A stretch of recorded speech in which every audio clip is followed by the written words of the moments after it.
जगतपुर स्थित इमाम मनगर उच्च प्राथमिक विद्यालय 75 वर्ष उपलक्षे वार्षिक क्रीड़ा उत्सव अनुष्ठित होई आज उद्यापित होईछि। विद्यालय प्रधान शिक्षक मानस मोहन करंक सभापतित्व में उद्यापन उत्सव में चौद्वार कटक पूर्वतन विधायक डॉक्टर प्रभात रंजन विश्वाल जोगदे कृति प्रतियोगी को पुरस्कृत करथिले। मोट 192 जन प्रतियोगी मध्य 85 जन कृति प्रतियोगी रही। अनुष्ठित उत्सव में मुख्य वक्ता भाव टांगी ब्लॉक शिक्षाधिकारी कुंतला खटुआ जोगदी विद्यालय में आयोजित क्रीड़ा उत्सव द्वारा छात्र छात्री शिक्षा जीवन श्रृंखलित होता है बोली वक्तव्य रखिथिले। ଏହି ଅବସରରେ ସାହିତ୍ୟିକ ଚନ୍ଦ୍ରମଣି ବେହେରା, ସମାଜସେବୀ ଗନ୍ଧର୍ବ ନାୟକ, କଣ୍ଠଶିଳ୍ପୀ କିଶୋର ବେହେରାଙ୍କୁ ଉତ୍ସବରେ ଅତିଥି ସମ୍ବର୍ଦ୍ଧିତ କରିଥିଲେ। ଆଉ ଆଜିର କାର୍ଯ୍ୟକ୍ରମ ଅତ୍ୟନ୍ତ ଆକର୍ଷଣୀୟ ହେଇଛି। ପିଲାମାନେ ବିଦ୍ୟାଳୟର ପିଲାମାନେ ଯେଉଁଭଳି ଭାବରେ ମା ଉଦ୍ଦେଶ୍ୟରେ ଯେଉଁ ନାଟକ ପ୍ରଦର୍ଶନ କଲେ ଏବଂ ଯେଉଁଭଳି ଭାବରେ ନୃତ୍ୟ ପରିବେଷଣ କଲେ ଅତ୍ୟନ୍ତ ଆନନ୍ଦଦାୟକ ଥିଲା।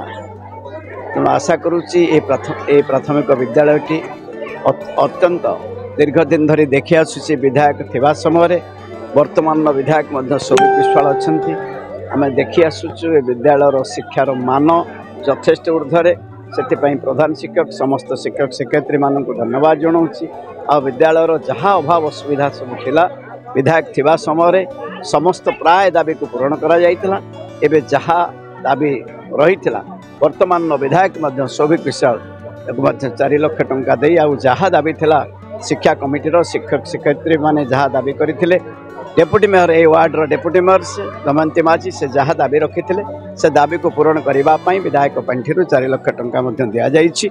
आशा करूछि से कार्यक्रम करे आ जहाँ अभाव असुविधा रहिबो आ जहाँ रहिबो एवं दाबी अछि ग्रामवासींकर इमामनगर ग्रामवासींकर ए विद्यालय रे नवम और दशम श्रेणी खोलिबा पई से दिगरे विधायक सौभिक विश्वाल आसिले गोटे सरकार को रेकमेंडेशन रही भाव में इमामनगर रे नवम आ दशम श्रेणी खोलने जहाँ क्राइटेरिया अच्छे सरकार जो गाइडलाइन रही से जदि हो पार विधायक विधायक रेकमेंडेशन रही। धन्यवाद। जगतपुर पूर्णचंद्र स्वाई रिपोर्ट ओडिसी खबर।